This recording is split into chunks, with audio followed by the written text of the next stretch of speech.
22 या अंकावरती. 2 बॉल 1 धाव. ज्ञानेश्वर हिलम जयनमन कळंबोली संघाला पुनरागमन त्यांनी करून दिले या ओव्हरमध्ये. अमोल भोईरच्या बॅट मधून निघालेला हा षटकार. खतरनाक बॅटिंगचा परफॉर्मन्स अमोल भोईरचा. भाजप नमो चषकाची आतापर्यंत 3 दिवसामध्ये एकही फलंदाजाने 50 ठोकलेली नाहीये. त्यामुळे अमोल भोईर सध्या बॅटिंग करतोय. नॉट आउट 26 धावा संख्येवरती. 26 वरती वैयक्तिक अमोल पोहोचलाय आणि टोटल स्कोर येतो मात्र 28. 3 षटकार 2 चौकार खेचलेत अमोलने. पुन्हा एकदा अमोल भोईरच्या बॅट मधून मिड विकेटला ठोकलाय. Back to back sixer.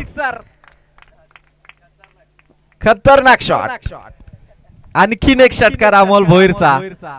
Total score 34. एकट्या अमोल भोईरच्या धावा आहेत त्या मात्र 32 आणि त्या 32 मध्ये अमोल भोईरच्या बॅट मधून निघालेत षटकार 4 आणि चौकार 2. सिंगल डबलचा गेमच नाही अमोल भोईरचा या मॅच मध्ये.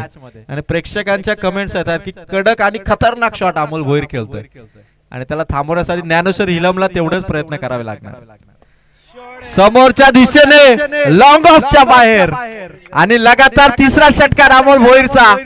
बलिराम शेठ रसाल यांच्याकडून षटकार हॅट्रिक साठी 1111 रुपयाचं कॅश प्राइज इथून अमोल भोईरला देण्यात येईल. आणि काय बॅटिंग दाखवली अमोल भोईरने. जबरदस्त बॅटिंग अमोल भोईर इथून करतोय आणि धाव फलकावरती. टोटल धावा आहे 40 आणि एकट्या अमोल भोईरच्या धावा आहे त्या मात्र 38.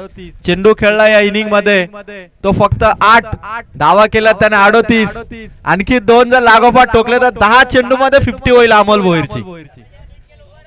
5 षटकार आणि 2 चौकार. 38 धावा फक्त षटकार आणि चौकाराच्या मदतीनेच केल्यात अमोल भोईरने. ज्ञानेश्वर हिलमचा एक चेंडू या सर्व षटकारावर भारी पडू शकतो जर